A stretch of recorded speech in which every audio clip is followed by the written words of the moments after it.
Te whare wānanga o Waitaha, tēnā koutou, tēnā koutou, tēnā koutou katoa. E na huna mate, rangatira mai, no mai hare mai. Kia ora, everybody, and welcome to a very special occasion. I am delighted to have the opportunity to introduce this evening's sponsor from the press, the managing editor of the press, Andrew Holden. Andrew.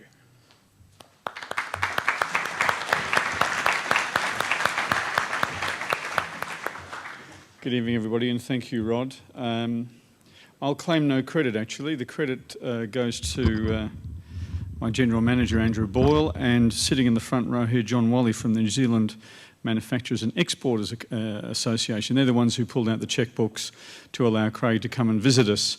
It's one of the interesting consequences, I think, of the earthquake, even though Craig's visit to New Zealand arguably has nothing to do with that, is that it's inspired an opportunity and a desire from us to get as many people to Christchurch as we can to talk about what they do and the inspiration and the ideas to make our city that much better. I'm a little bit puzzled, I have to confess, why the press would want to sponsor him. When I think about Google, they are, of course, the people who steal all our copyright, put it on their website for free, and make billions of dollars out of it while we don't. Having said that, though, I'm sure Craig will have all those wonderful engineering tricks to say that innovation is good and we just need to get on the same path. Thank you very much. It's wonderful to have him here. I'm sure we'll enjoy his words. Thank you. I'm sorry. So it gives me a pleasure to do the official welcome to Dr. Craig Nevill-Manning. For those of you who don't know Craig, he is actually a graduate of this university, the University of Canterbury. He did get his PhD a little further north at another university, but that's okay. We train ours very well. They go on to do amazing things. I first met Craig in New York, in fact, when he was willing to host us visiting the offices of Google. And for those of you unaware of it, Craig was responsible for establishing Google's New York engineering office. It was the case that he was looking for premises and discovered the New York Port Authority's old building, a building where each floor is the size of a New York City block, I believe about 5 acres. Well, given that Google was not actually in the process of establishing an engineering works in New York, Craig decided, oh, what the heck, let's take the whole floor, a floor for 1,000 people. Today, that floor is, I believe, fully occupied, that Google, under Craig's leadership in New York, has developed a wondrous array of tools and technologies which are deployed through Google for your benefit every day when you log on to the World Wide Web and use Google to look for things, many things. Craig has given back to the university, has been a willing sponsor, a willing advisor, and tonight a willing presenter to talk to us about creativity, that brings a Silicon Valley, a New York, and Christchurch together. We talk much about our university, the University of Canterbury, with its long and proud history, a history that covers all the facets of knowledge, from the liberal arts to science and engineering to teacher education. We pride ourselves on our research intensivity and we value our creativity. But to talk a little about what that might mean in the world of IT and in the world of Christchurch in this part of the 21st century, I welcome Dr. Craig Nevill-Manning. Thank you. Excellent. So, thank you for the invitation to come and give a talk, and my apologies for my voice. I'm sort of recovering from a cold. But when I thought about what can I talk about in Christchurch that might be interesting, I thought about something that happened a couple of weeks ago, actually, in New York, which is that a publication came out that the New York City essentially put together which was a crowdsourced map of all the technology startups in New York. So this is the map, at least part of the map, and each of those dots has a number on it, which is the number of startups in that area. And right in the middle, for example, there's one block where there are 217 different startups. Scattered throughout here, if we zoom in a little bit, let me get my clicker. This is just one area, Google sort of down the bottom left, and you can see startups scattered through New York. Here's another view. New York Times a little earlier called out some of the companies. We've got Google down in the, let's see if I have a pointer. So down on the lower left, we've got Google here, we've got Tumblr, a blogging platform, Guild Group, Twitter and Facebook up here, Foursquare was founded in New York, and so on. So a very healthy tech startup scene, which is great. I must apologize in advance. I'm a big fan of New York, and I'm really thrilled that I've managed to end up living in New York and working for an interesting tech startup like Google, although I guess Google started up somewhat, about 10, 12 years ago. But then I thought back to 2003 when I moved out. As Rod said, I kind of was desperate to move back to New York, wanted to stay with Google, and so was allowed to go and start the office. And soon after I arrived, gave an interview with the New York Times, which kind of buried this on sort of page 15, down in the bottom right-hand corner. And it starts saying, with the technology startup boom over, this term Silicon Alley is fading into history, leaving behind a New York internet industry that offers little excitement, et cetera, et cetera. So the scene in New York in 2003 was pretty dismal. New York was not really thought of as a tech center. It's a financial center, to be sure, media, fashion, and so on, but certainly not technology. In fact, there'd been kind of a boom in the late part of the 20th century, and that had died, leaving a bad taste in many people's mouths. So the question is, how did we get from that 2003, things are pretty miserable, Silicon Alley, the phrase is a bit of an embarrassment, to 2012, we have these hundreds and hundreds of startups around New York City. So I thought that might be an interesting thing to think about. Here's another piece that came out later in 2003. Let's see. So I'm trying to think, what's the...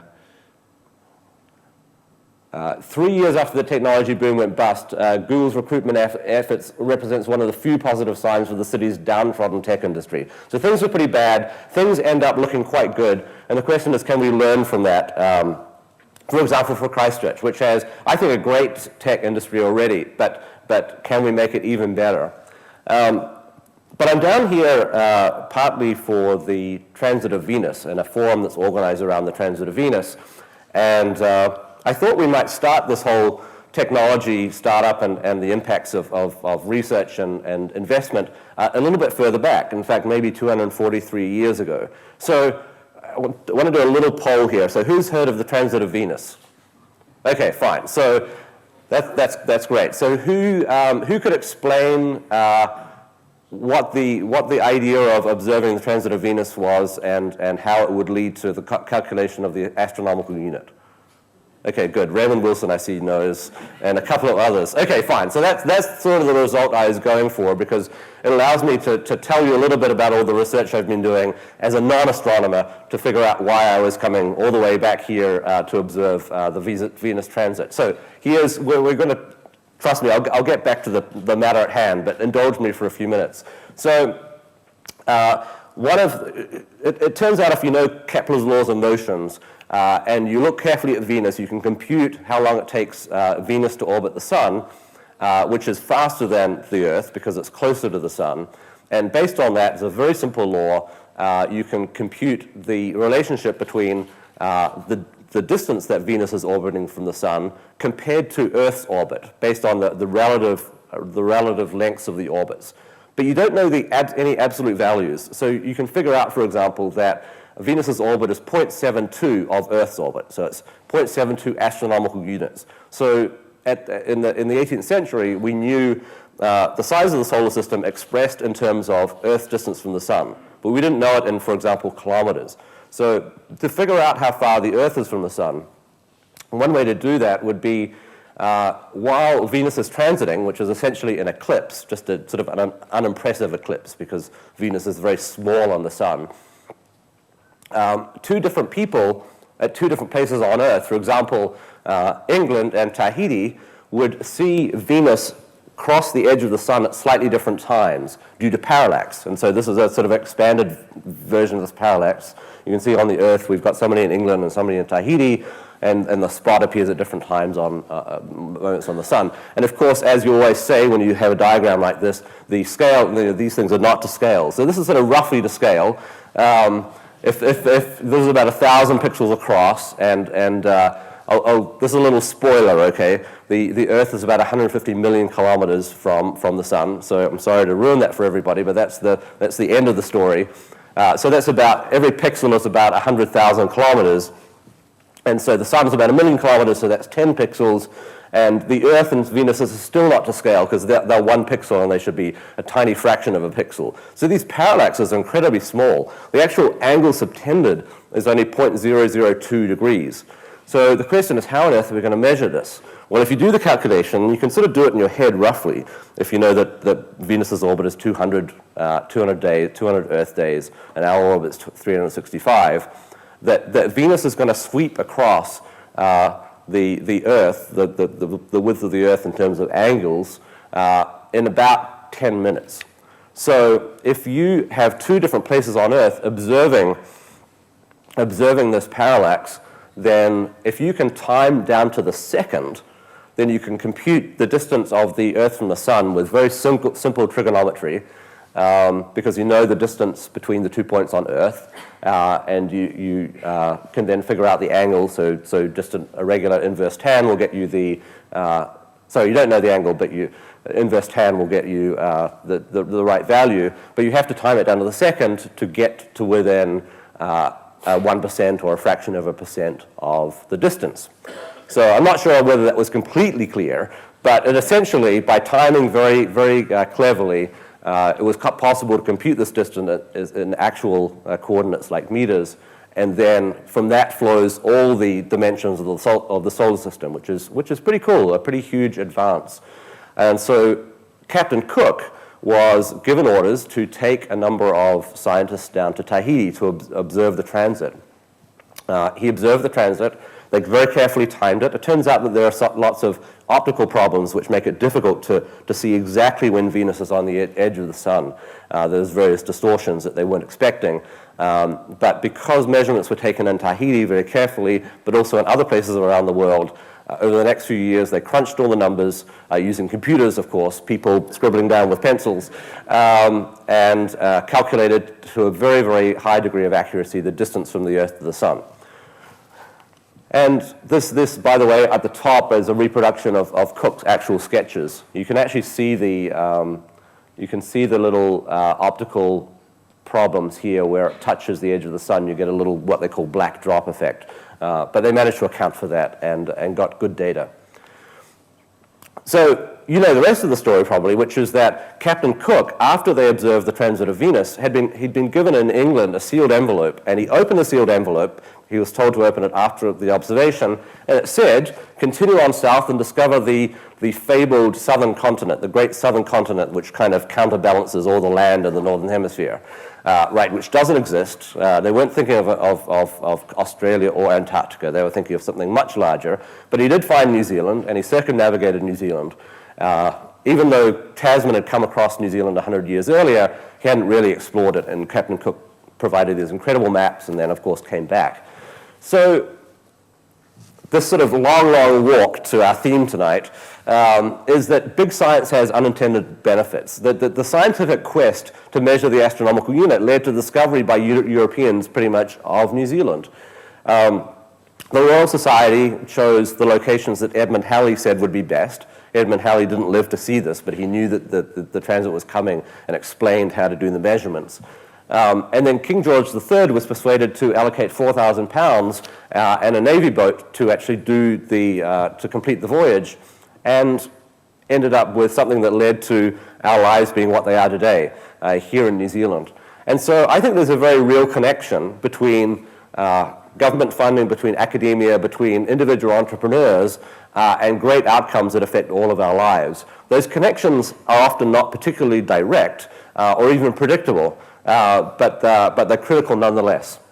So let's fast forward roughly a couple of hundred years back to the first part of the 20th century. Let's see if I can get the screen up. On the left here, let's see. Actually, I should have been showing you this. This might be hard to see from the back there. Let's see if Google Earth comes back.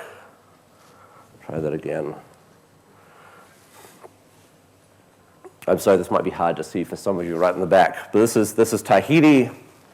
In fact, the northern part of Tahiti is Point Venus, which is where Captain Cook actually observed from, which has a lighthouse on it now and has a plaque commemorating the visit.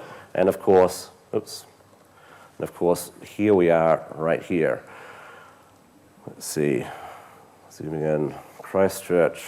In fact, here we are right here. I'm not sure that we've detailed the undercross entirely. This might still be bicycle parking in the Google imagery, but we'll work on that.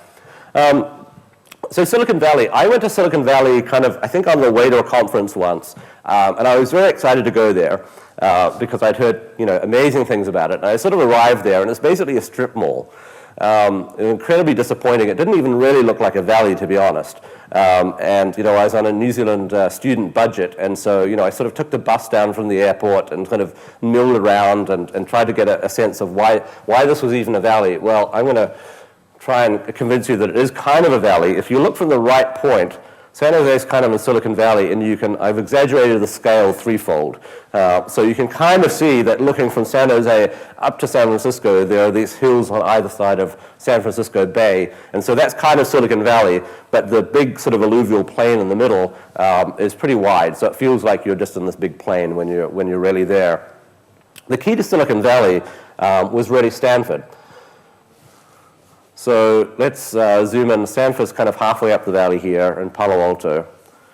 And if we zoom all the way in, we'll sit in the Stanford Quad. It's a beautiful chapel and mission-style architecture. Over here, Leland Stanford was a railroad baron. He was one of the entrepreneurs who put together the railroad that connected both sides of the American continent.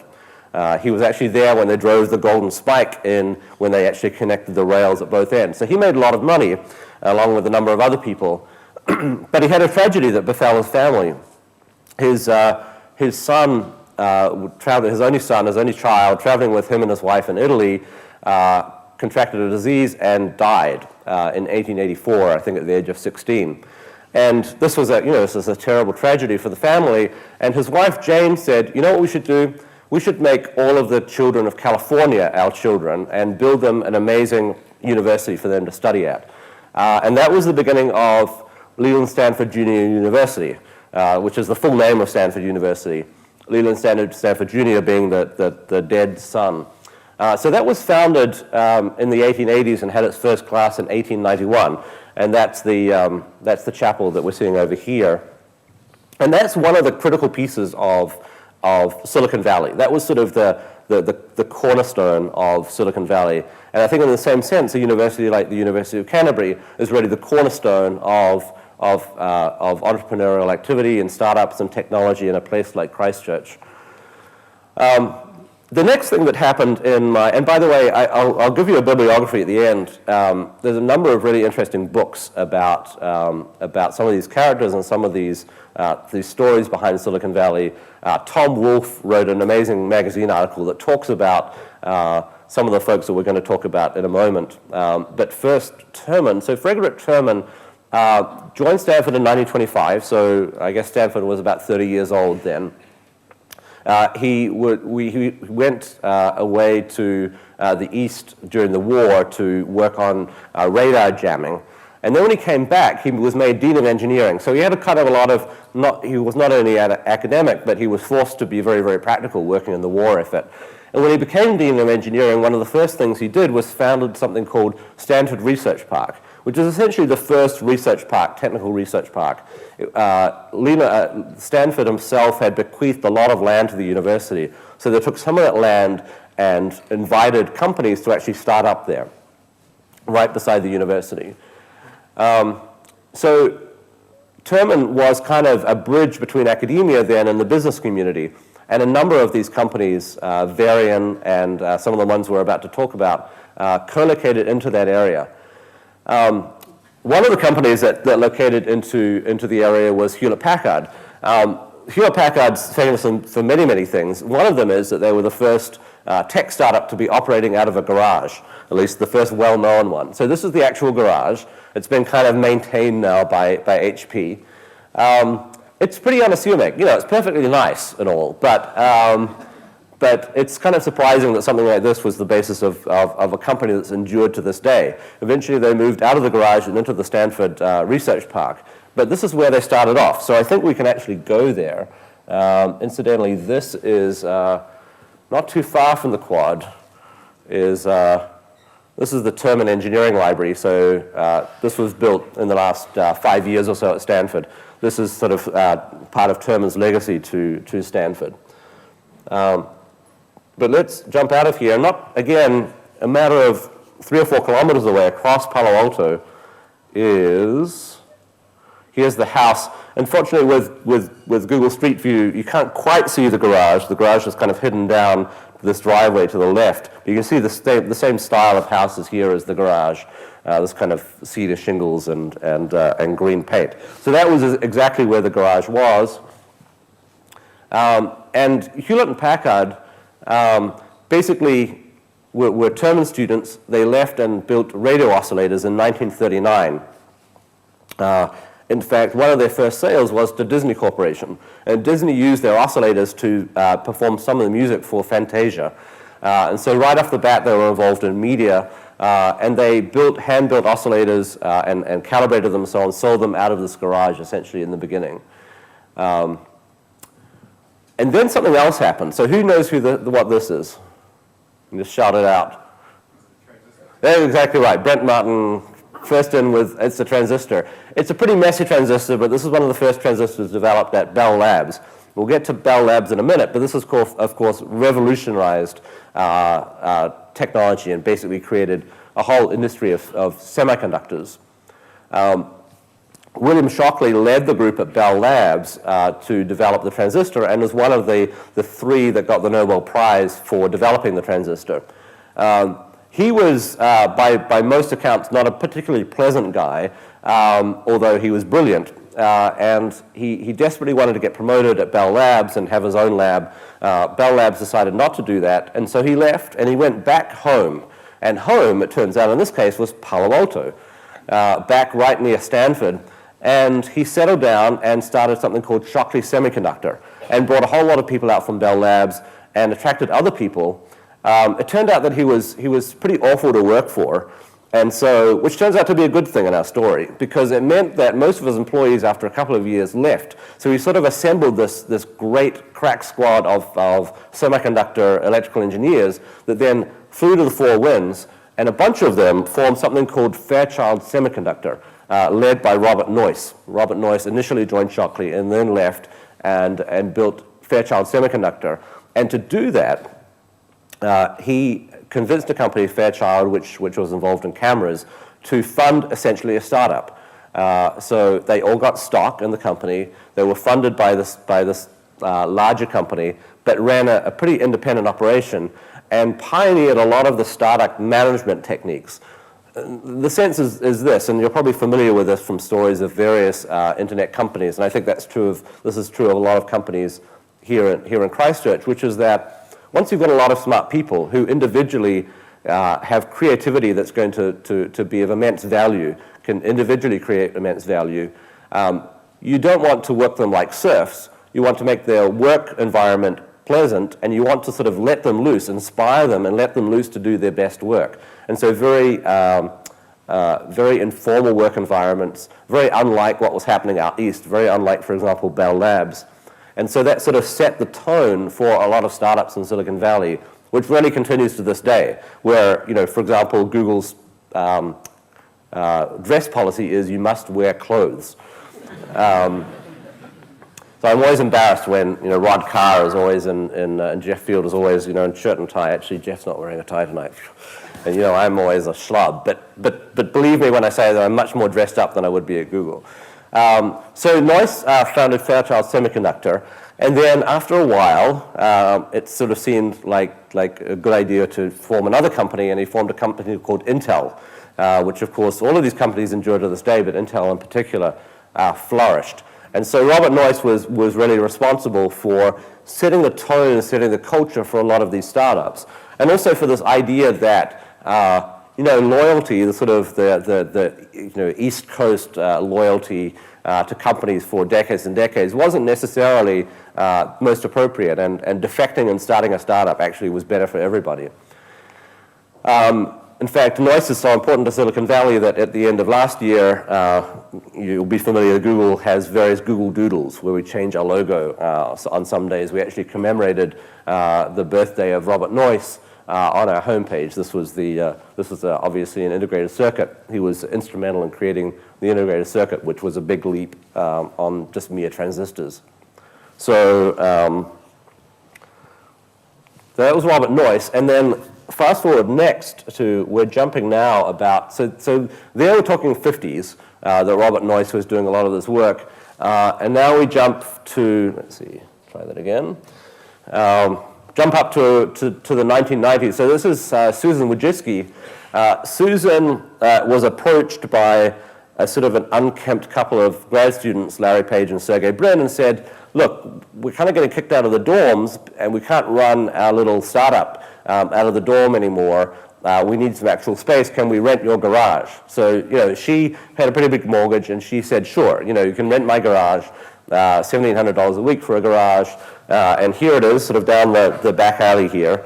So this is the kind of, I'm giving you the sort of the on-the-cheap tour of Silicon Valley here.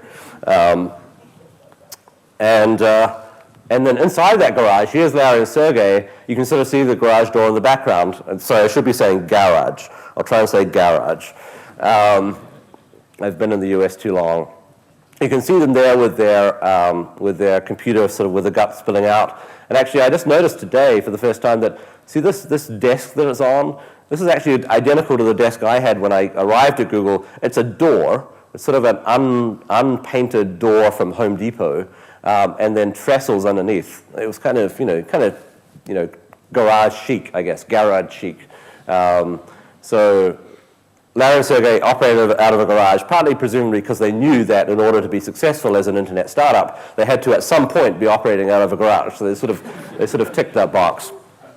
So anyway, that's sort of an abbreviated view of what happened in Silicon Valley. It started with a very wealthy entrepreneur, some would say robber baron, Leland Stanford, who founded a university out of sort of a personal tragedy.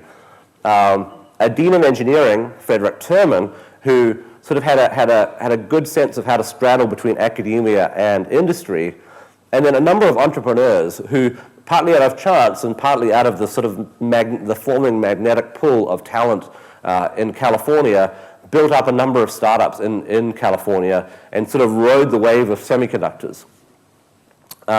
Okay, so that's Silicon Valley. Let's now jump over to New York, and we're going to jump back in time a little bit because I think I promised to talk about Bell Labs. So Bell Labs, let's just fly across the country here. Bell Labs, it turned out, started its first big offices were in Manhattan. Let's see if that comes up. Right, so this is on the west side of Manhattan, in a building that's still around today. And at Bell Labs, which was founded here in 1898, excuse me, was the largest industrial research center in the United States. So very, very early for this model.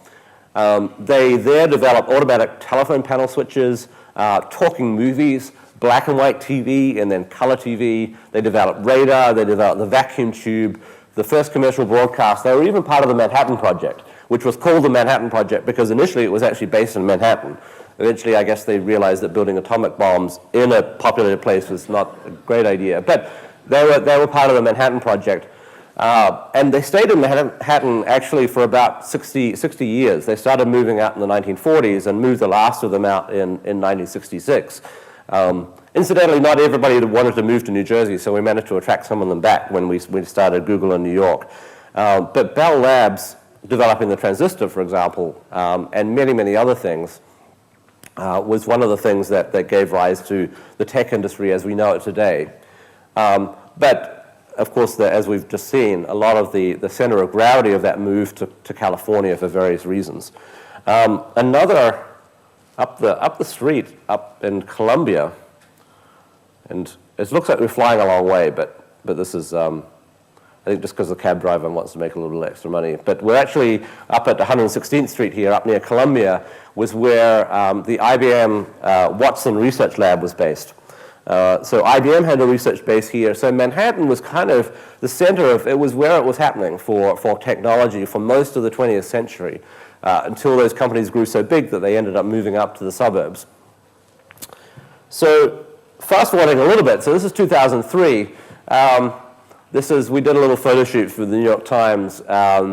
So on the left is me, and on the right is Craig Silverstein. Craig was got a bit confusing because we were both Craig, but Craig was Google's first employee. So once Larry and Sergey decided they needed to form a company, the first person they hired was Craig. As one of my engineers when I started at Google that I was managing said, he started calling him Real Craig and me Other Craig. It was kind of annoying. Craig Silverstein just left Google actually to go to the Khan Academy, which was sad to see him leave, but kind of good that I'm sort of now Real Craig, I guess. So we arrived in 2003. Craig stayed for a few months to help me get the office started, and we moved eventually into this building here, which is in fact the second largest building in Manhattan in terms of square feet.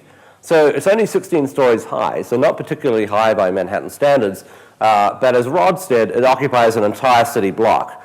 So it's 800 feet long and 220 feet wide.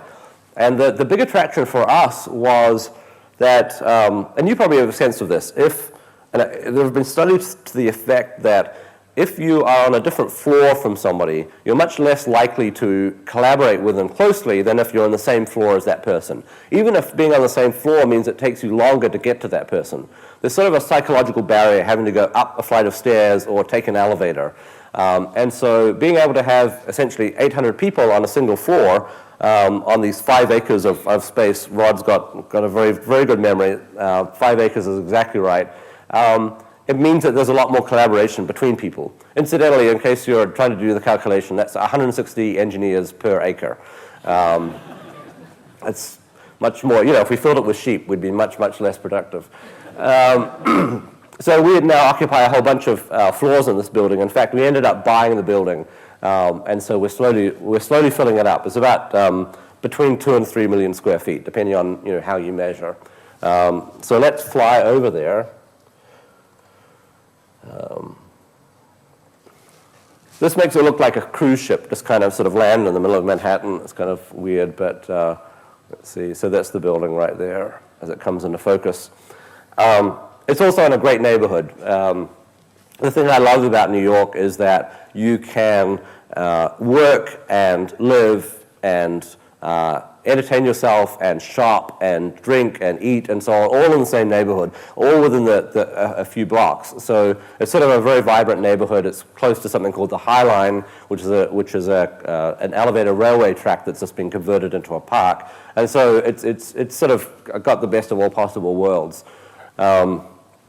So here's another image of it from ground level, which is more the Manhattan style you see with the cyclists and the taxis and so on. Here's an even better view of it. Rented and Lego. One of the fun things I happened across somebody who was actually based in Chelsea, who's a Lego certified professional, and you didn't know that job existed. It turns out that he created that job. He kind of started doing it, and then he contacted Lego and asked for their blessing, which they eventually gave him. So we asked him to put together a Lego workshop, and I guess subconsciously I was reading realizing a childhood dream, because I basically got got Google to buy us $14,000 worth of Legos, which was just fantastic. And one of the engineers in his evenings, with some aerial shots of the building, actually made a 200-to-1 scale model of the building that we're in. So this is actually pretty accurate. It's got the right number of floors, and the windows are in the right places, and so on. The Godzilla monster on there bears no relationship to reality. So that's our building. Like I said, it's the second largest building in Manhattan. We've got about 3,000 employees in there, of which 1,500 are software engineers, which is kind of funny because when I went out in 2003, Larry and Sergey said, it's fine, you can move to New York, but you have to start an office there, and you've got to find at least 15 good software engineers in New York. Good luck.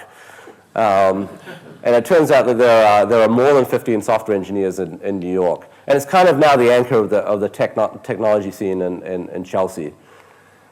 So what is good about, what works about New York? What's worked in the last 9 years in between those kind of unenthusiastic press articles in 2003 and the hundreds of tech startups that are around now? Well, I think that the key is great people. Like I said, Bell Labs has been in the area for over a century. IBM Research likewise. Wall Street is full of really, really smart people, smart software engineers who may not be 100% fulfilled by their day-to-day jobs. And furthermore, it's a big catchment. There are 22 million people in the New York metropolitan area. That is sort of the area, the catchment area that people would commute from. And so amongst those 22 million people, there's bound to be a few smart ones. There's great local universities. So we have New York University, we have Columbia, and then slightly further afield, places like Princeton and Rutgers. And we're about to have Cornell and Technion from Israel start a start a university campus in New York as well. In fact, we've just agreed to house them for 4 years as a university while they build their new campus. We also have very supportive local government. So Mayor Bloomberg was originally, and still is, the owner of a large technology company. Bloomberg provides financial information, real-time financial information for the financial industry across New York and across the US, and in fact across the world. So he knows how technology businesses work, and he's had people that have on his staff that have been actively encouraging startups and sort of getting the roadblocks out of their way. An important part of the whole story was also local venture capital and angel investors. So one of the things that allowed Silicon Valley to take off, and this goes all the way back to the 50s, was that those people like Robert Noyce were able to go to people with money to invest, and in that case they actually had to go to Wall Street, but they found people who were willing to invest capital in a somewhat risky operation, but one that had potential upside. And in New York, there were very few funders like that 10 years ago. And so it's a little bit chicken and egg, because it's unlikely that venture capitalists will set up shop in New York if there are very few startups starting. And there are very few startups starting if there's not funding for those startups. But bit by bit, and I think Google helped a little bit in kind of making the city safe for technology, little bit by little bit there were more startups, and then venture capitalists would make a little bit more of a commitment, and then there would be more startups and so on. Till now, where we've sort of primed that pump, we have sort of critical mass, and now we have a number of different competing venture capitalists and angel investors in New York funding. Incidentally, talking about venture capital, I know there are venture capital companies in New Zealand, but I still get the sort of vague sense that the standard route to a startup in New Zealand is to borrow money off your uncle and aunt and family and so on, and try desperately not to take any external money, because taking money from somebody else means that you have to give away some share of your company. But the model in Silicon Valley and now in New York is that you do give away a chunk of your company. You probably give away 50% of your company to venture capitalists who give you a lot of money. And that's because, to be successful, and if you have a great idea, you want to expand relatively quickly. You want to take advantage of those scale effects that come from growing quickly. And it's not possible to do that with just your life savings. You actually do need to give up some equity. And it turns out that even if you give away 50% of your company, if your company ends up being 10 times bigger, you can kind of do the math. It works out. Also, I guess if things don't go so well, then it's not all of your money on the line. I guess that's another slightly more negative way to look at it. But I see this happening a lot, that companies in Silicon Valley, startups in Silicon Valley, are eager to take on venture capital funding, and of course they drive a hard bargain in terms of how much of the company they would give away, but they nevertheless take the money. And that's something that I think in New Zealand we could do more of. We're kind of a very careful nation, and we've got to where we are by being careful with our resources. But I think there are some industries where that actually might be a suboptimal choice. And finally, in New York, we have lots of local customers. So we have Madison Avenue, which is kind of shorthand for advertising agencies, and also lots of media, so TV and print media, and radio media, and so on. And so that's an appeal for a lot of the startups in New York. So while we're talking about New York, I'll just show you a few images of the office. So we've seen the outside of it. This is the view from the terrace, which is lovely, with the Empire State Building and so on. The building was, as Rod said, was built by the Port Authority, which manages the airports and the ports. And about 90 years ago, when they built this building, one of their problems was that all the ships coming into the wharves around Manhattan, of which now there are precisely 0, but at that time, a lot of cargo ships coming into Manhattan would unload all of their goods, and it was sort of overwhelming the infrastructure of New York, how to get those goods to where they needed to be. So elevated railroads were part of the solution, but they also realized that they needed to have a big warehouse where they could bring all the goods in and then sort them between different trucks and send the trucks back out again. So this building was essentially a vertical warehouse. This is why it was so big. And this is our game room, and you can see in the background those big doors. These are truck elevators that you can drive an articulated truck into, and they're still operational, which is kind of fun. So every so often, if we need to bring, like, there's food trucks, every so often we'll bring a food truck, we'll drive it into the office, and we'll just, eat. This is actually built within a loading dock. So sort of you see the stairs up the right, that's going up to the loading dock level. So it's a great old building with lots of, you can see the loading dock right there, now being used for foosball and boxing training. Here's one of the micro kitchens. We have a policy of never allowing somebody to be more than about 150 feet from caffeine or food, which means that they can sort of focus on their work. Has some downsides, but and then because it's 800 feet long, it's all very well, what I said before about collaborating by being on the same floor, but if you've got a meeting, sort of a quarter of a mile away, you just take a Razor scooter. We do a lot of video conferencing because we have about 40 engineering offices worldwide. We do an immense amount of collaboration between offices. One thing I'll mention, actually, this is a video conferencing setup, but we also spend a lot of money on planes, on airfares, basically, because it turns out to be incredibly important for people to spend time face-to-face. So engineers flying out to California or out to Zurich to actually sit down face-to-face with the people they're collaborating with. I think we emphasize too much sometimes the ability of video conferencing and electronic technologies to allow us to collaborate. I think still we need to be able to sit down face-to-face from time to time.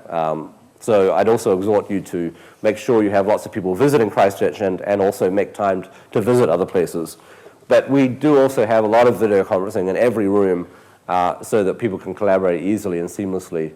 We just got a new floor, the 5th floor, for sort of random reasons we end up with as we were leasing them before we bought the building, with even numbered floors, which meant that no 2 floors were adjacent. So when we got the 5th floor, I said to the facilities guys, we've got to have something that takes advantage of this. So they built a ladder. You can see it's kind of, there's a manhole cover here. So the idea that you're sort of climbing out of the sewer into the 5th floor.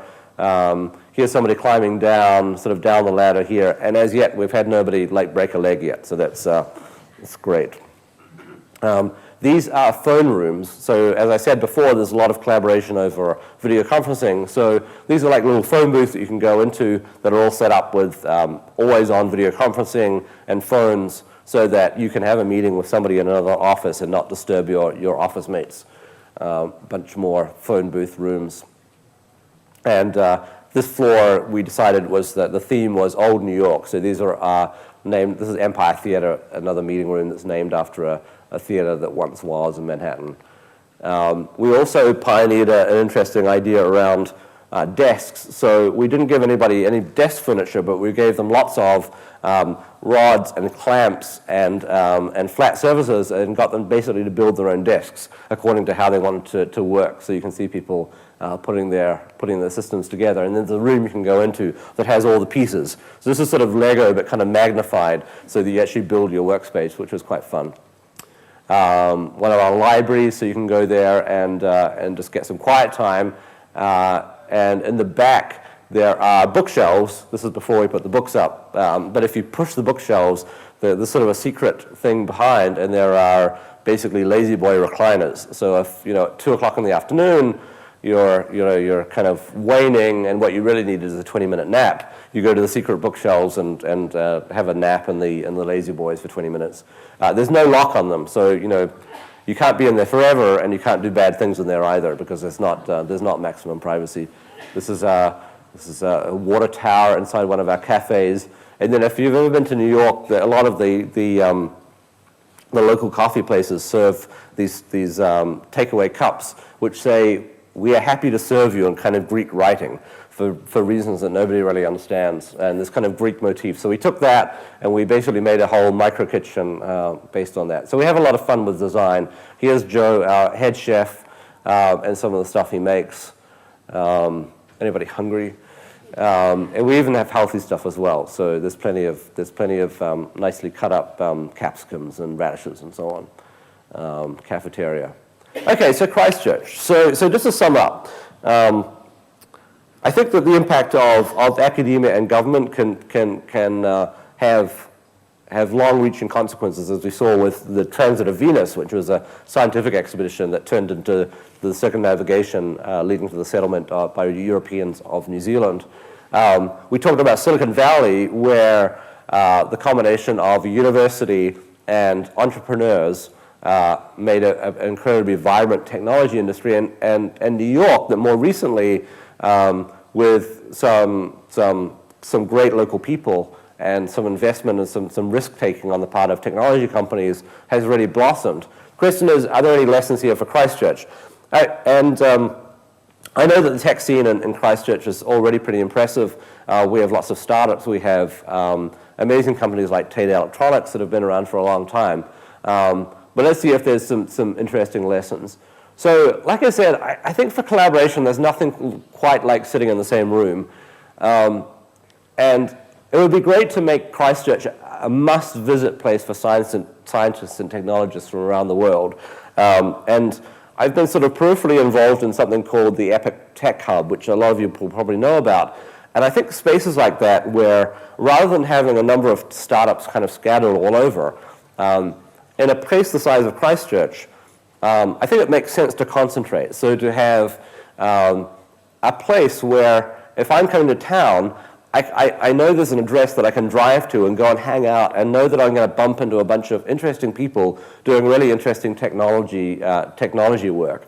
And then to invite others, if they're coming to New Zealand, the one place you must go if they're a technologist, if they're visiting from Silicon Valley, is this address, and you'll find interesting stuff going on, and you can hang out in the cafeteria and find out all the good stuff that's going on. And then I think the reverse is also really important. So we talk in New Zealand a lot about the OE as something to experience cultures, mostly in sort of the western part of London, I think, but elsewhere as well. And I think the same applies for our work lives and our academic lives. As academics and graduate students, we do get to travel to conferences often, but making that a lifelong thing and a very regular thing. You'll not be surprised by my claim that New Zealand is a long way away from some other places. It takes a while to get to Silicon Valley, let alone New York or London. But I think it's incredibly important to go and spend time with great academics, with great technologists, and kind of stew in the juices of Silicon Valley, and stew in the juices of London or Tel Aviv or Singapore, for example. We are, even though we like to claim that it's an advantage sometimes, we are somewhat at a disadvantage by the distance that New Zealand is from the rest of the world. And so we sort of have to take the hit in terms of travel and make sure we're spending lots of time being inspired by those places and copying their example. People are incredibly important. And I think looking back at the history of Silicon Valley, that incredible tech environment wouldn't have happened if it hadn't been for people like Shockley and like Noyce and Hewlett and Packard, who were driven to be entrepreneurs. And I say this not as an entrepreneur. I thought I was going to be an academic, and then I joined Google. And I joined Google when it was 200 people already. So in no sense was I an entrepreneur. And I'm very happy in that role, and I enjoy working at Google very much. But I'm not an entrepreneur. But I admire them incredibly, and I think they're critical. I think these things don't happen without people who sort of can't help but start a company. And you look at people and talk to people who are entrepreneurs, and people like Larry and Sergey. And Larry wanted to start a company from the age of 10, or he can't really remember a time when he didn't want to start a company. And there are many people like that in Christchurch, and we need to nurture those people. But we also need role models. We need to make sure that there are plenty of examples for others to follow. When I went to Stanford, for example, I did a postdoc there, and I was just sort of flabbergasted at how many people in the computer science department, the graduate students, were thinking of starting companies. And it wasn't just because there was a higher concentration of entrepreneur-like people there. It was also that there were many, many role models, and they had seen other graduate students go off and start companies, and in some cases be very successful. And so you sort of need to start that. And I think we can import role models as well, make sure we have lots of people visiting that have done amazing things and formed amazing companies, and learn from their example. I think throughout all of these stories, universities are critical. And so I think it's important to sort of bless professor entrepreneurs, those professors, I guess in the New Zealand nomenclature, lecturers and professors who take some time off and start a company, who are involved in companies on the side at the same time that they're teaching. And of course, they need to take care of their teaching responsibilities, but encouraging that kind of behavior. That works incredibly well at Stanford. And it's fomented this incredible relationship between the university and the industrial community, and benefited the university hugely. This is sort of not an unalloyed positive. There was a New Yorker article in the last couple of months talking about whether Stanford has gone too far in that respect. But I think you can go some way towards the Stanford model and still not cross that line. Blessing student entrepreneurs, students who, Larry and Sergey still don't have their PhDs, something that us with PhDs like to remind them of every so often. But they did okay, and it's not the end of the world if a student leaves a university and ends up starting an amazing company. I've had many conversations with candidates who've applied to Google and are thinking of leaving their degrees, and try to talk them out of that, because I think finishing a degree is a better idea. Google will be here when you finish. But it's not the end of the world either if somebody has that passion to be an entrepreneur. Welcome venture capitalists. I think one of the things that amazed me at Stanford was seeing on the door of one of the lecture theaters, come by on Tuesday at lunchtime. Some of the venture capitalists from Kleiner Perkins will be here. Pitch them on your latest ideas for a startup, which kind of blew me away. Having a relationship like that between universities and venture capitalists, again, I think can be healthy. And universities, some that I've known of in the US, are so desperate to get revenue out of startups that spin out of the university that they impose usurious licensing fees and so on those companies. It turns out that Stanford is pretty reasonable, because they know if they don't make it too onerous to spin a company out of a university, then many more of those will happen. And so rather than having high taxes on a small number of successful startups, letting more flourish and bring revenue to the university from that perspective. Government is incredibly important. As I sort of looked into all of this history, I was surprised at how big an impact government had, but usually in incredibly indirect ways. So a lot of the work that was done in Silicon Valley came initially from either National Science Foundation funding or DARPA funding, the Defense Research Projects agencies, that were funding for things that were unrelated to the companies that ended up getting formed out of that funding. either because, for example, in Larry and Sergey's case, they were funded as students by the NSF, but ended up building something unrelated to what the original grant was for, or companies that had these contracts. And so government, in a sense, didn't get the payoff they were looking for the specific research projects that they were funding, but they happened to create incredible value for the economy at large, sort of indescribable value for the economy at large, because that created the room for those entrepreneurs to create businesses and encouraged them to focus on interesting, challenging problems, and then to follow their creativity to great businesses.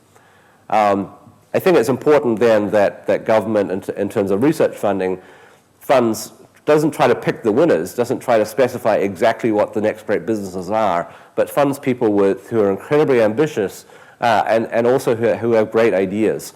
So they've got to set the bar high, but not try and necessarily be so specific that to tie those entrepreneurs down to deliverables that the government thinks are the right next industry. So there are probably around Canterbury already lots of HPs and Fairchilds and Apples and Googles and Facebooks, and because I don't live here, I'm not familiar with many of them, but I do know of some of the companies here, like SLI Systems, which we've had a longer relationship with at Google, Yike Bike, which is this kind of awesome, Stickman Studios and Harry Lemon, which I've spent a lot of time with since the earthquake, Martin Aircraft with some incredible technology, which that I desperately want to succeed. And then more recently, Invert Robotics, if you've heard about robotic climbing machines that can clean the insides of tanks, like for Fonterra and so on, and Arc Active, who are developing better battery technology for the car industry. So there's some incredible organizations already here in Christchurch, and I think are a terrific base for, I think, the burgeoning tech sector here that's to come.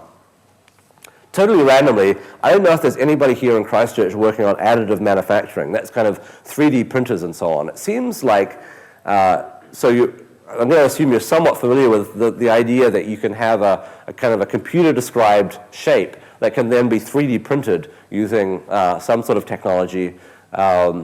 And for a place like New Zealand, where transportation costs for goods are relatively high, the idea that you could buy a design for a product from anywhere in the world electronically, download it in fractions of seconds, and have it available and print it right there on your desk seems like a great fit for New Zealand. And so I hope there's people working on this already, and if there are not, one of you should start a company to make New Zealand one of the leaders in additive manufacturing. Another thing that I've already mentioned is telepresence. So video conferencing is one thing. We can all use Skype. But I think there's another level that we can take this to, where telepresence is kind of completely pervasive, that it's completely trivial and brain dead easy to set up a collaboration with somebody at the other side of the world in a way that New Zealand seems much, much closer.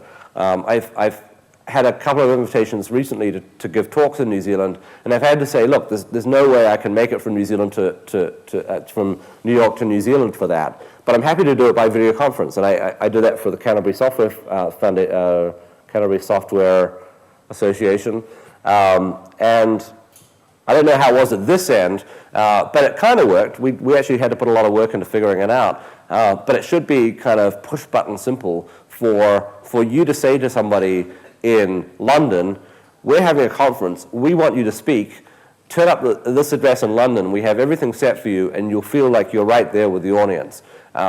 It's something that's, I think, incredibly useful for a place like New Zealand, and B, it'll be much, much better for the planet not to have people having to get on planes all the time to fly all the way to New Zealand.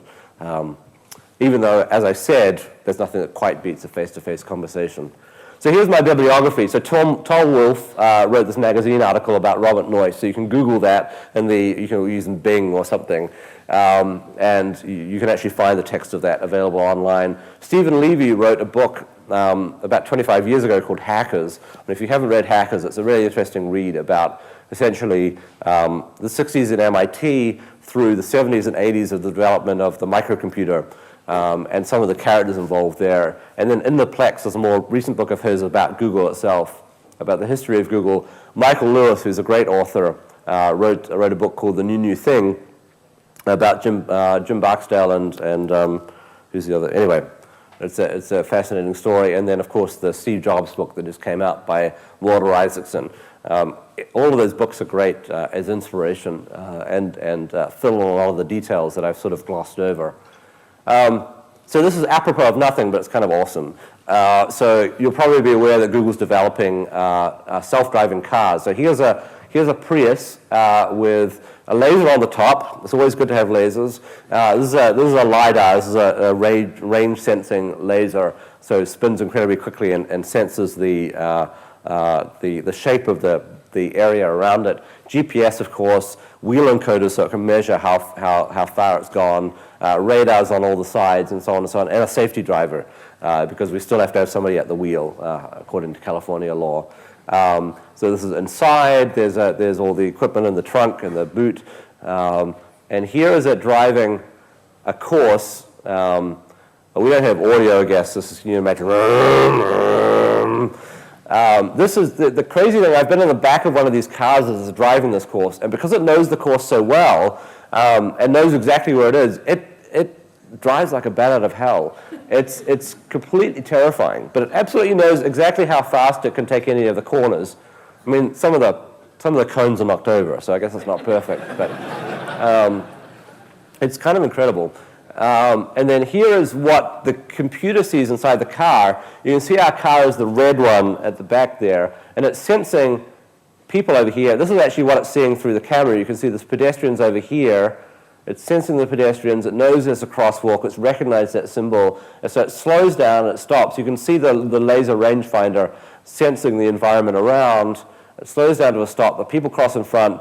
The guy's like, what's that thing on top of the car? Sort of looking at the car, and then they're like, I don't know. And then the people cross over, and eventually the car starts up again and crosses ahead, and you can see other cars behind and so on. So very good pedestrian detection. Here it is driving off. And here's an example which is kind of, let's see,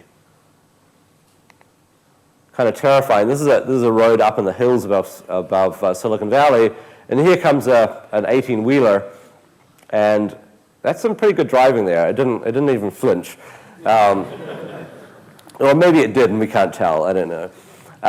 So anyway, self-driving cars are kind of awesome. But anyway, this is, by the way, a little historical of Google. Just before they moved into the garage, this is Larry and Sergey with all the equipment they kind of scrounged from other research projects. Lore has it that they would hang out on the loading docks as equipment got delivered for other research projects and kind of borrow stuff.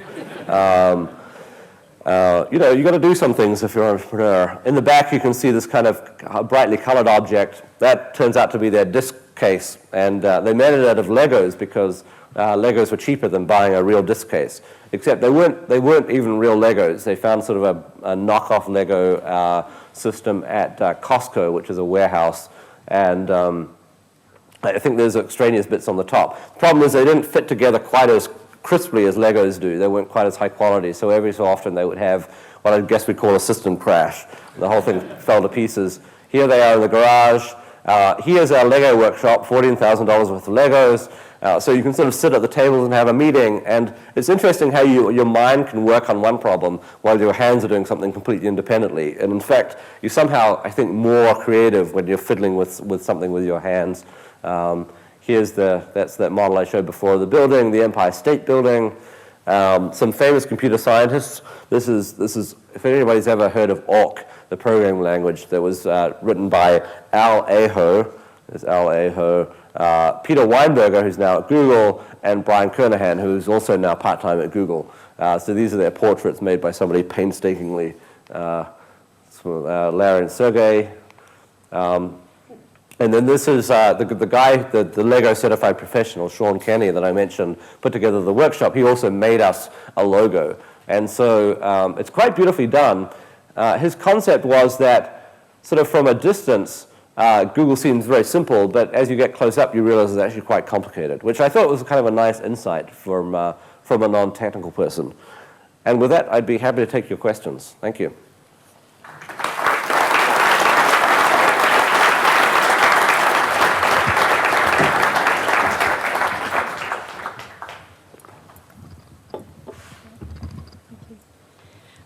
Tēnā koutou, na mihi nui ki a koutou e tēnei pō.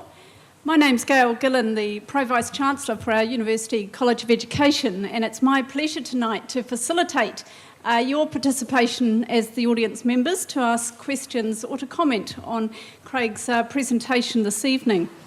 Now, Craig mentioned that New York had 22 million people, and therefore there were bound to be a few intelligent people amongst the crowd. Now, Christchurch, of course, is a much smaller population, but being a one-eyed Cantabrian, I would hypothesise that we have a much higher density of intelligent people, and many of you are sitting in the audience tonight, primed to ask some great questions. So please, feel free to raise your hand and ask a question, and Craig will answer those for us. So, kia ora. Down the front here. You did a whistle-stop tour of all the really successful startups, but I mean, what's the burn rate of the non-successful ones, and do you think that's part of the process? Do you have a much higher rate early on? So the question is, obviously I skipped over the part where most of the companies fail. It's a fair point. Certainly the track record is that most companies do fail. I think one of the conventional wisdoms about the US in general, I think, is that Americans have a much higher tolerance for failure, that trying something and failing is almost as noble as trying something and succeeding. And of course, you don't want to take that too far, because you don't want to start anything with the intention of failing, or you certainly don't want to do insufficient due diligence. But it's not always possible to predict what will actually work. And I think even successful companies are successful in doing something that they probably didn't start out trying to do. So, for example, Larry and Sergey didn't start out to build a search engine. They sort of did that as a side effect of their initial aims and so on. But I think you do have to have a tolerance for failure. I think it's sort of, there's no two ways about that, especially in this field, where you really need to build something to try it out to understand whether it will work, and then a lot depends on kind of sociology and market conditions and so on. But that's right. I think one of the interesting things I think about Silicon Valley and about funding, and especially government funding, is it probably provides a bit of cushion, a bit of room for people to try and fail, and then not be completely destitute, and in order to pick themselves up and try something different. And I think certainly in the Valley, there's not much shame in failing, and especially if people pick themselves up and start again. But it's a good point. It's tough. Yes, to the side here. Thank you.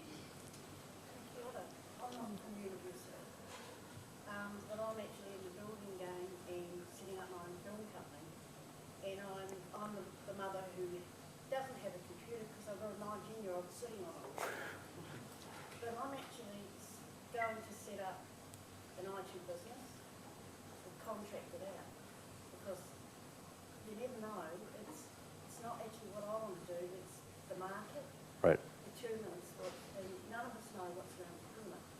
I pitched today, my submission to the City Council was that Canterbury should become one of the top IT and film destinations in the world, and we need to market it. The thing that I really love, is I find a lot of things, I go to a lot of seminars, been doing it for 20 years, I go all over Christchurch, but there's little clusters here and clusters here and clusters here. You only have to meet the right person in the right place. And I love the idea when you think there was one place in Canterbury that you could just go and have a cup of coffee and you don't know who you're going to run into. And something like that would actually work. At the moment, a lot of people are working in isolation, and it doesn't work. Right. So if you didn't hear that, you were talking about the fact that location is important, that you think, for example, for film as well as technology, that if there's one place to go to bump into people, that foments a lot of innovation. I think that's right. I think if you think about film for a second, if you asked anybody in the film industry, almost worldwide, if you were going to New Zealand and you wanted to talk about film, where would you go? And I bet 90% of people would come up with the same street address, and it would be in Miramar in Wellington, and it would be Weta Workshop, right? So imagine that same kind of thing for technology, but an address in Christchurch. I mean, that would be kind of amazing. Yes. Hi, Kia ora.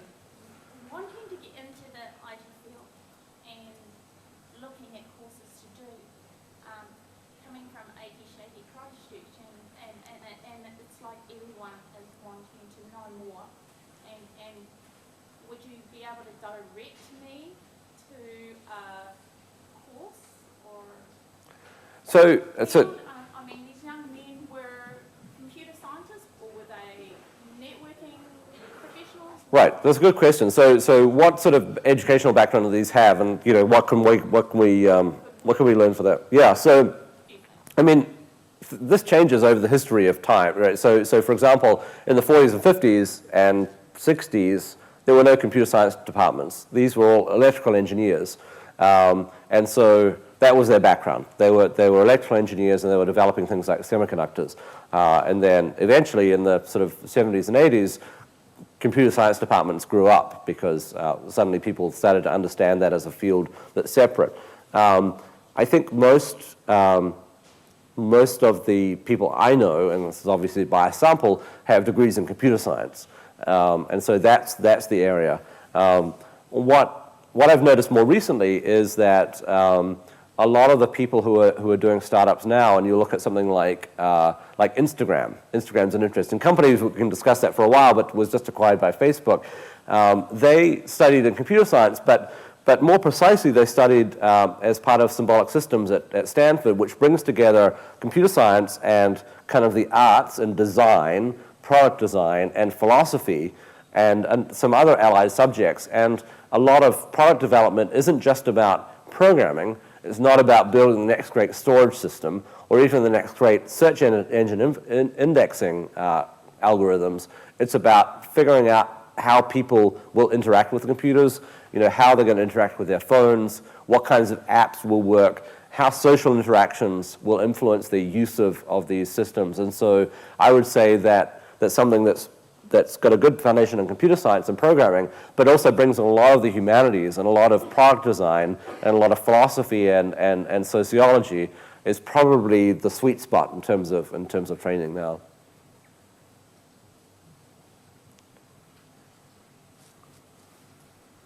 Yes, down the back at the side there. Oh, just through here.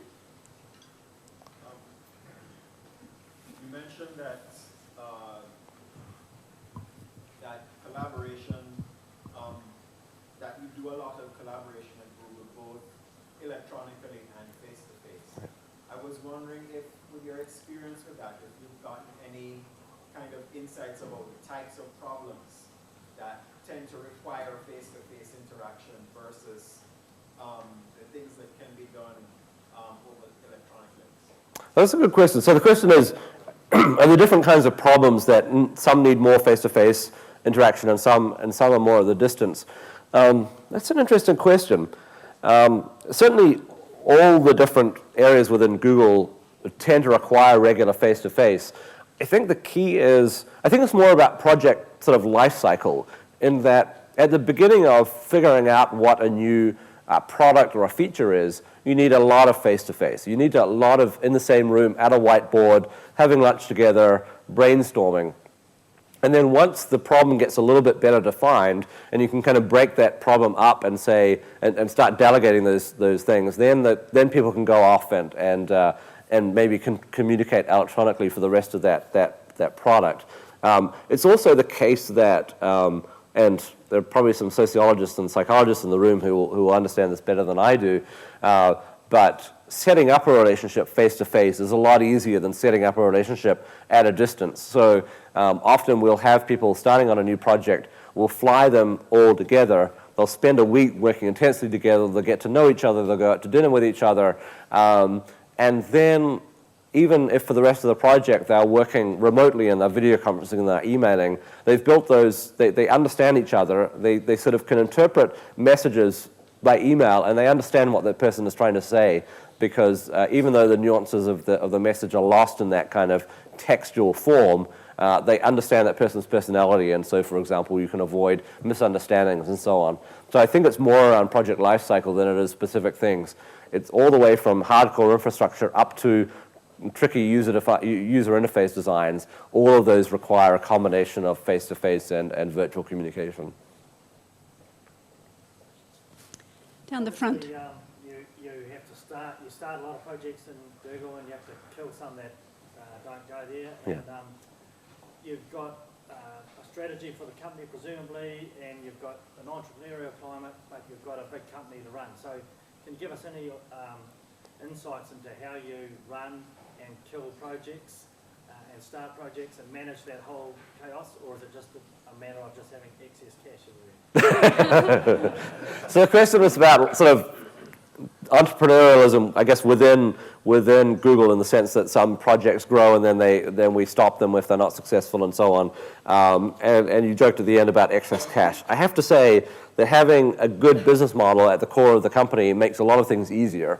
You can sort of afford to fail more times. The danger is, as you say, that maybe you don't kill projects early enough. That gives us enough leeway to keep things lingering on. And I think that's a discipline that Larry Page, as he's come back to being CEO, has really focused on. He said, there are a bunch of things going on in the company which aren't failures, but they're not incredible successes. And what we should do is stop doing those things and have the people that are working on those things work on some of the things that are much bigger successes. So we have, to use this phrase, more wood behind fewer arrows. That's pretty painful, mostly because if things are total failures, people aren't too worried about canceling them. But most of the things that we kill are actually doing sort of fine. And so that, I think, takes a lot of discipline, and it is kind of painful, honestly, to do that. But it is a process that I think is kind of important. I think it's a tricky balance to strike. I've certainly argued that it makes sense to allow people the freedom within Google and this continues to be the case, to spend, for example, 20% of their time exploring new avenues that aren't necessarily part of their core job, if they think that new idea will have a big impact on the company. But then the tricky thing is you've then got to put an end to that at some point if the idea hasn't really succeeded, as they'd hoped. In the middle there at the back. Yes. I'm very interested in the face-to-face aspect that you've emphasised, and also in the tiny little details that can make or break not just an individual startup, but a technology park as a whole, or a hub or whatever. I'm sure there's a lot of people that would think, well, what do we need? Multi-gigabyte Ethernet and a roof over heads, and that's probably pretty much it. I remember there were two departments here that used to meet together for morning tea.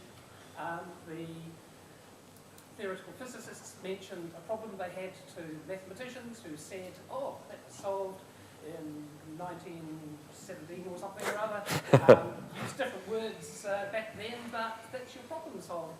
And years later, someone thought, oh, we can save money on the tea lady or whatever, and surely all overseas universities have a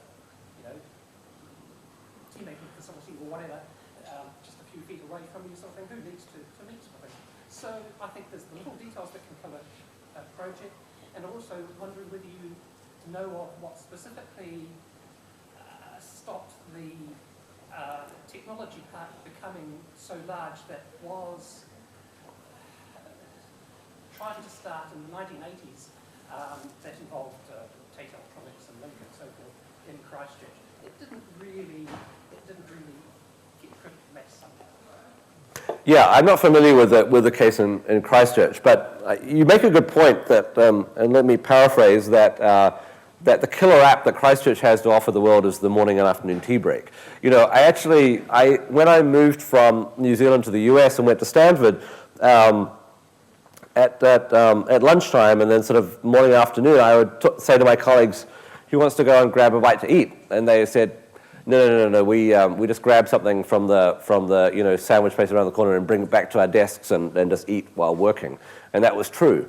At Google, we actually do take a break for a lunch. We get good lunches, and there's a very, very strong coffee culture at Google. And I think that that helps, I think. And I think that the sort of British Empire tradition of morning and afternoon tea strictly observed is a great one, because it leads to exactly the things that you're talking about, that these kind of chance encounters and chance conversations, probably 90% of the time it doesn't result in anything. And every so often it results in something that transforms somebody's research agenda. And so, I think, yeah, morning afternoon tea is like the kernel of Christchurch's tech sector, is a good rallying cry. Yes. Does Google offer anything in the way of scholarships or training for young people who want to go into the software engineering? So the question is, do we offer scholarships or training? So not quite what you're asking, but what we do offer internships, for example. So if somebody's a graduate student, or in some cases an undergraduate student, and they're very good, they can apply to Google, and we accept an intake of on the order of 1,000 or so every year. We bring you to California or New York or Sydney or Zurich and pay you a regular software engineer salary, and you get a pretty nice life for a few months and come back with a bunch of savings, and more importantly, the kind of experience of working at a place like Google. And so that's definitely an option. If you're a student, you should definitely apply. And if you apply, also drop me an email with your resume, and I'll make sure we don't lose your resume in the crush. Google gets about 1 million resumes a year submitted. So every so often bad things happen.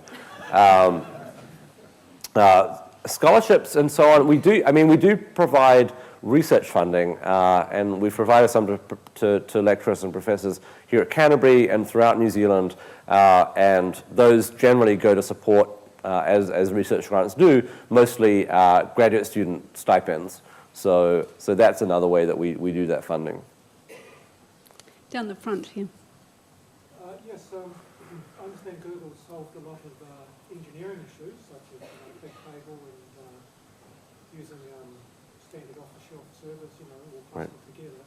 But from where I see it, and I may be right and I may be wrong, is that actually the success of the company was built on probably two very simple ideas. One was the search algorithm, the other one was where all the money came from, which was the 20-cent ad click. Right.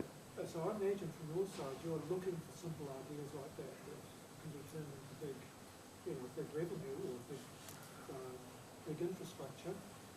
How do you go about from your side keeping your antenna open? What sort of things interest you? Because I imagine you're kind of also in the business of being venture capitalists, effectively. Yeah, that's right. So the observation is that a lot of Google's success comes from a small number of very simple ideas, like the original idea around ranking, around search engine ranking, and also other ideas about monetizing with advertising. And how do we essentially find those next great ideas that are going to make the next billion-dollar business? And that's absolutely true. I mean, we are constantly on the lookout, and a lot of us are motivated by trying to figure out what are those next great ideas that will make the world a better place and also have Google do well as a company. So that's, I guess, what a lot of us have running as a background process. And there's lots of those ideas generated. And evaluating those ideas is always difficult. So the real acid test for Google is, okay, so you've had a great idea, very good. You're the 30,000th person at Google to have a great idea. We don't really know how to evaluate that. Why don't you build a prototype? So if you think it's such a great idea, and that's not meant in a sarcastic sense, if you think it's a great idea, go and build a prototype, take some time, take your 20% time. If you feel really passionate, take a weekend and hack the thing together and show us. Because often in the process of building a prototype, not only does that demonstrate the principle, but it also generally tells you that your original idea was not very good, but there's this other idea over there that you realize now you actually start to implement your first idea that's a much better idea. And that's normally the story. So by the time you've started to build your prototype, then thrown it away and then built the real thing, the actual great idea, then that becomes something interesting. So I can't tell you how many people within Google and also from outside of Google who say, I have this fantastic idea, you should absolutely do this.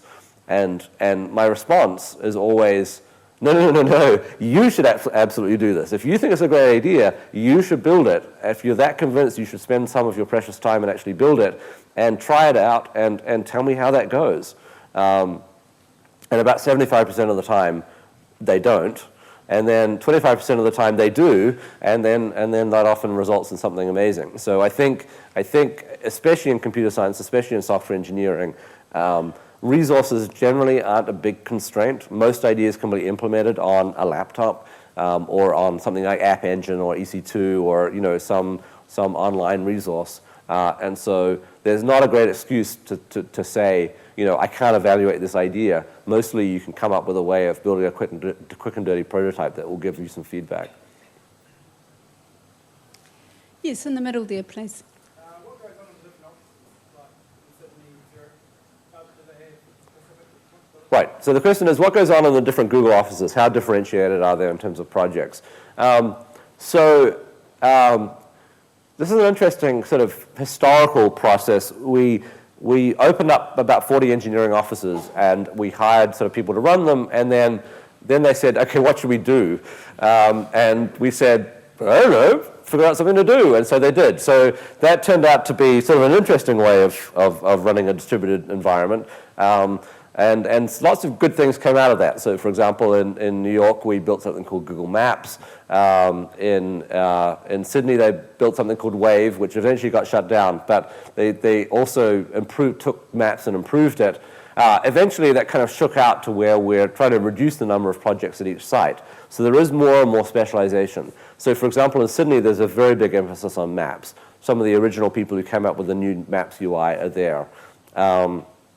In New York, we focus on Google Docs, so spreadsheets and word processing and presentations. We also focus a lot on maps, and then we have a lot of people working on deep storage infrastructure, and a lot of people working on advertising. We have 1,500 engineers, so we can afford to kind of specialize in a number of things. In Zurich, they work a lot on search quality, improving search, especially in languages, in European languages. And in London, for example, they focus a lot on mobile. There are, for some reason, a lot of very good developers for mobile phones based in London. And so there does tend to be some specialization. I'm trying to think of other examples. We have a very small group in Aarhus in Denmark that focuses on very fast JavaScript interpreters that are built into Google Chrome, for example. And so some of the very small offices have very, very specific focuses like that. But, sorry? Android is really focused in California. That was one thing. Android and also the core of the Chrome browser and Chrome OS are both focused in California. Yeah. Right, well, Craig, on behalf of the university, it's my pleasure to thank you so much for sharing with us an inspiring story and presentation this evening. As many of us here in Canterbury have been challenged with finding space post-earthquake, you've reminded us of what great ideas have come from the humble garage. Right. And also at the other end of the scale, as we've been seeking to create space here in Christchurch, you've given us some insight into amazingly creative spaces in your New York offices. I'm sure the idea of the hidden library will catch on very quickly here. But thank you. It's been a wonderful presentation, and thank you for your time. You've mentioned the importance of role models, and what an inspiring role model you are to us here at the University of Canterbury and to our community here in Christchurch. So thank you so much indeed. Thank you. Kia ora. Thank you. I'll leave you with one last image. This is a street in Brindwer, actually near Brent Martin's place. And I don't know, that garage at the back looks very much like the same style as garages as Hewlett-Packard. So I think there's going to be great things coming out of the Christchurch suburbs.